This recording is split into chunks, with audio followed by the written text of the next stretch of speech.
And we're live. It's 11 o'clock on the East Coast, and I'm very excited to be here again tonight. A little frustrated, to be honest, because the encoding software that I was using just wasn't working out. So I found another one that looked like it had all of the features I want to be able to fill up that big, wide open space next to my head. You noticed that it's the big, wide open space is still there. I haven't adjusted my camera because, frankly, I feel like that would be giving up. So I tried it again today, did a test run, everything worked out great, right up until the point where the software crashed. Not once, but 4 times. So unfortunately, apparently this software is also not compatible. Frustrating issue with me, particularly because the incompatibility is with another piece of software I use called Dragon Naturally Speaking. Some of you may have noticed the wheelchair that I sit in and the fact that I use my eyes to point, do the head bob, because I don't really have much use of my arms. It's not really relevant to my daily life, so I don't necessarily bring it up here.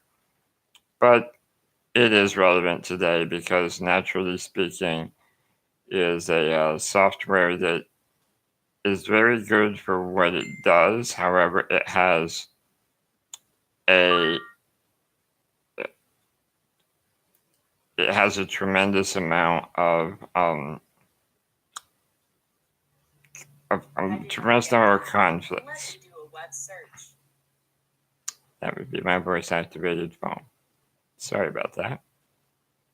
So I will keep searching, trying to find a conflict-free resolution, and we will eventually have some pretty cool stuff going on besides just my talking head.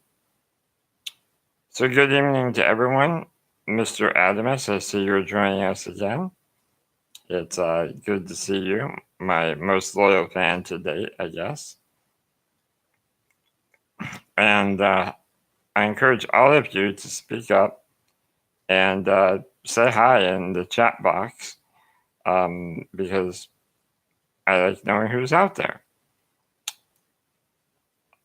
Anyhow, my next topic on the agenda tonight is how Bejeweled Blitz made me quit gambling with online poker.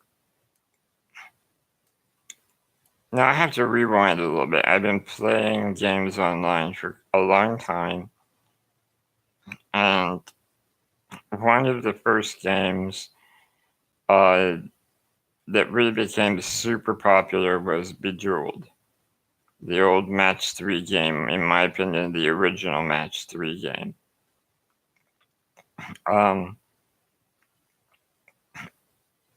When we played Bejeweled, you would match 3, swap them around, make things go boom, and then every so often, before the timer ran out, you would get to a point in the puzzle where the game would have no more matches. And depending on whether you were playing the regular version, which is where your game ended, or whether you were playing the timed version, which was where you had a time limit. If you had a time limit, the game didn't end, but it caused the board to clear and new gems to drop down. I'm sure many of you have played one variation or another of this game over the years and probably enjoyed it quite a bit. It's a little bit mind-numbing, but sometimes that's exactly what you need. The other thing when I don't want a numbed mind is I also enjoy playing online poker. back a few years ago, actually more than a few years ago now, probably 15 years ago, online poker became popular, and simultaneously, the World Series of Poker became extremely popular on television. Suddenly, the people who made it to the World Series became celebrities beyond Vegas. Um, so I was pretty into it, and some of the first online poker rooms were coming up, and they had lots of ways to prevent you from cheating. Um, and there was techniques to circumnavigate that. And I was always worried about, um, cheaters. So I didn't spend much money. I did play for money because the free rooms were filled with people who would go all in every hand, figuring that they were probably going to lose, but what the heck, we can throw it away. It's just fake money. And if you lost, you got to open up a new game and start over. If you happen to win a hand, 1 out of 10, then you would have a big pile of money with which you could continue to play. This wasn't any fun, so I started playing online for cash. I spent maybe $100 in my entire online poker career, so it wasn't much, but it was much more enjoyable for real money. Um,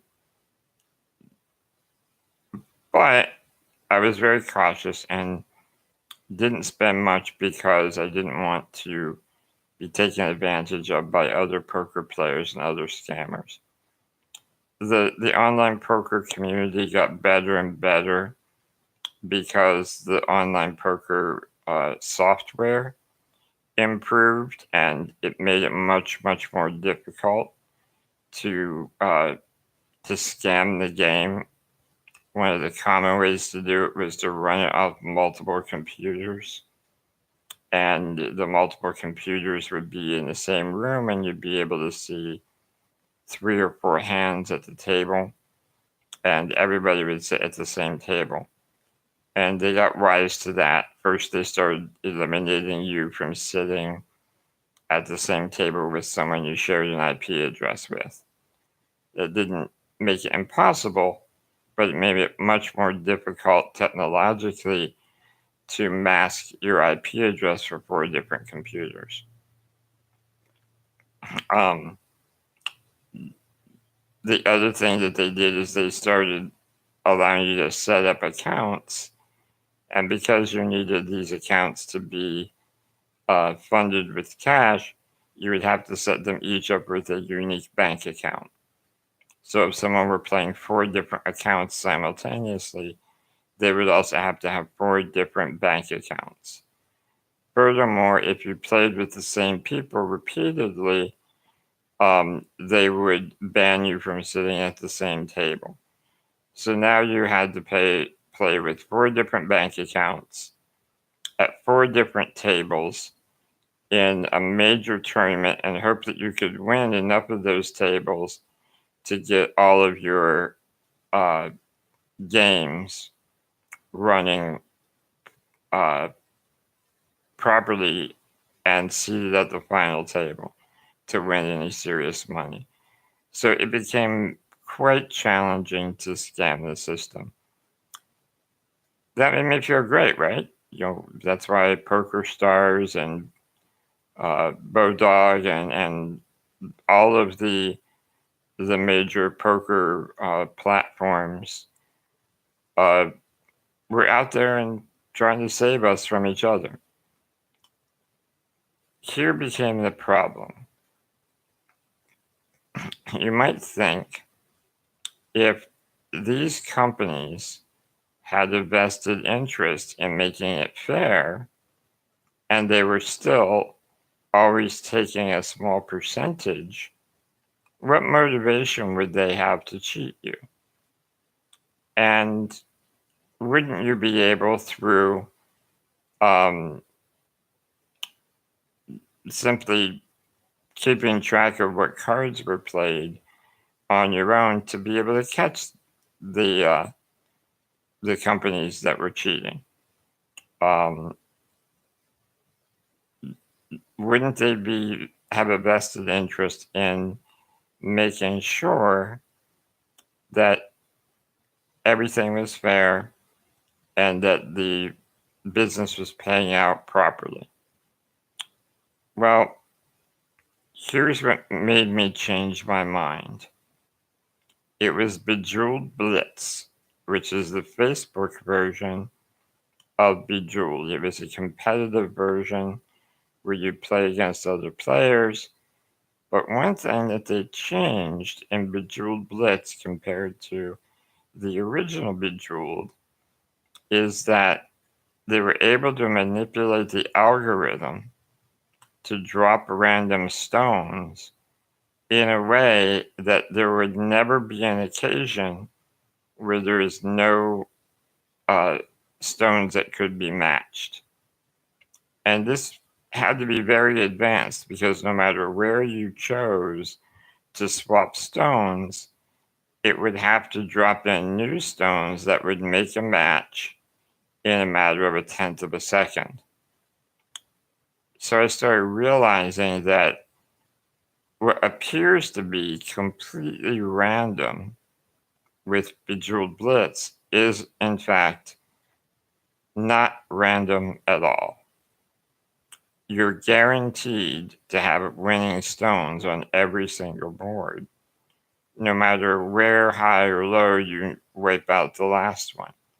And if it's the only match remaining, they don't randomize it at all. They have to drop a group of gems into the board that is slightly not random.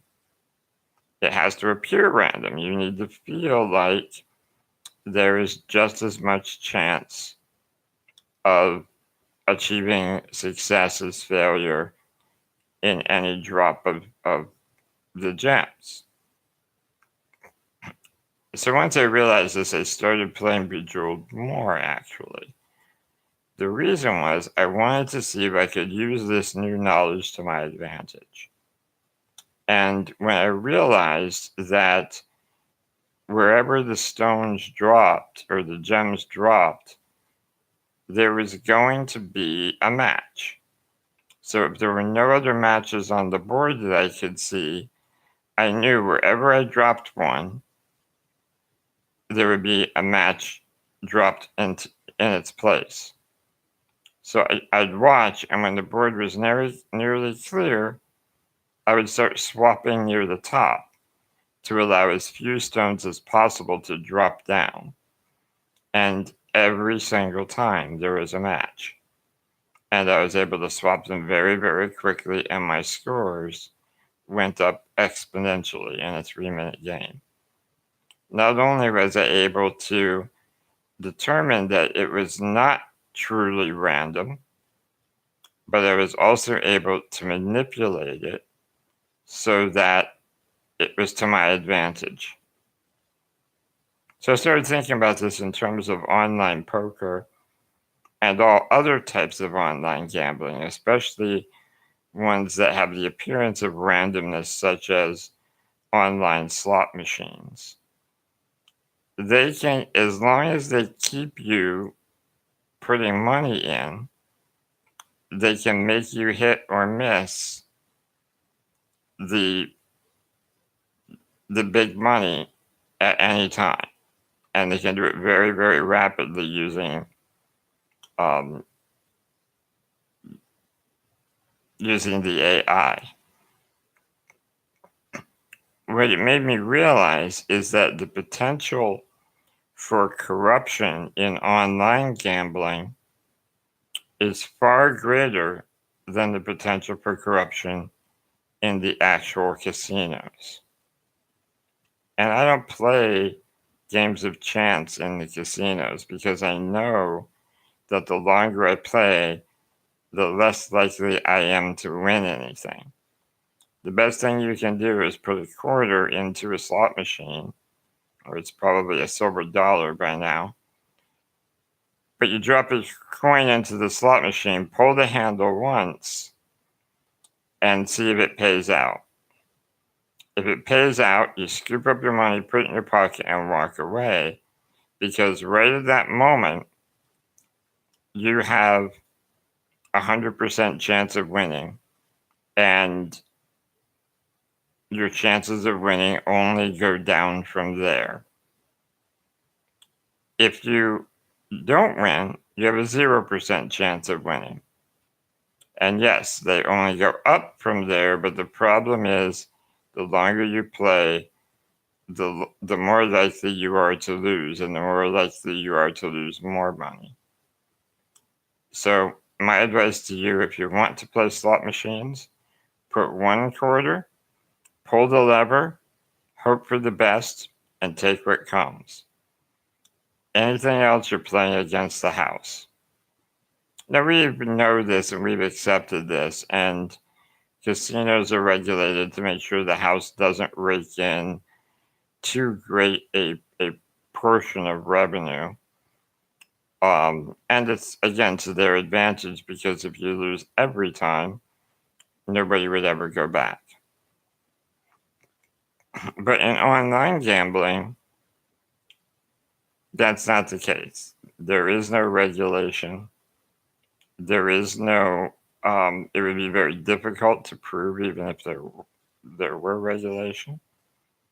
And you don't get any of the ambiance of the live casino. Therefore, win or lose, you're equally likely to come back the next day. So they have no motivation whatsoever to let you win even once, really. My guess is they still do, but they're never going to pay out the big prizes. Now, online poker is a little bit different because mostly the big prize money comes from beating other players. However, the more players they can attract, the more money they are likely to bleed out of the whole process. And by giving players very good hands and very good experiences and playing to their advantage, they're actually helping players to move money, feel good about winning, but chances are they won't cash out. These online poker games could even potentially make sure that only the most addicted gamblers who never cash out are the only ones that win, because that would make the most sense. If you're going to give money to someone, give it to someone who's not going to deposit into their bank account. The gambler that is trying it for the first time, there's no incentive, because if they win big, they could leave. And ultimately, if someone gets way ahead, they could literally pick and choose who they want to give cards to in high-risk situations to make them win or lose. Now, there may be ways of gaming that system, where if you discover that after so many hands you begin winning for a period of time, because they anticipate that you're going to do that, so you cash out and open a new account.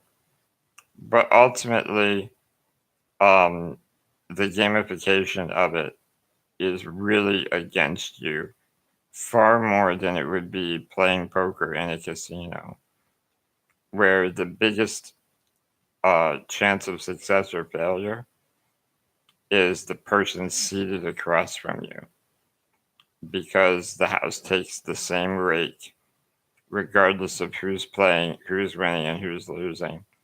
They literally don't care. The only thing that they care about is that people stay at the tables.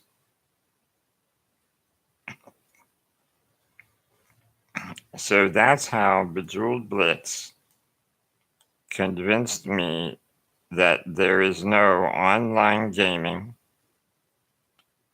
that ultimately cannot be corrupted. Michael says that free drinks in the casino and cute servers that bring them to you are definitely a big advantage of the live casino. However, I have to say, my wife is kind of a cute server, and my drinks are free here as well. So I don't know, buddy. I got to argue with you a little bit on that. That's assuming that you can't do all of the same things and sit in your underwear. I'd like to see you try that at the live casino. See how many free drinks from cute servers that brings you. Because, dude, I've seen you, and if you show up in your underwear, well, you're going to get a greeting from a different kind of casino employee. Probably one with very big muscles that's going to toss you to the curb. Just saying.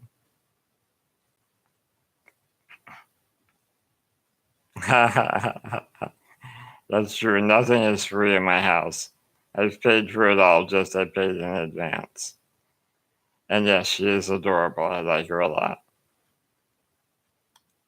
Well, that is all I have for tonight, but it's been good talking at you.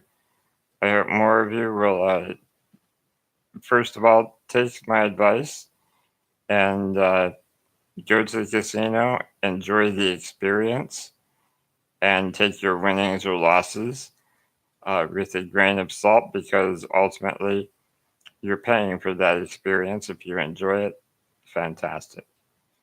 But ultimately, the online versions of those are out to get you. I guarantee it. Have a great night, and we'll talk to you tomorrow night, hopefully with some more whistles and bells.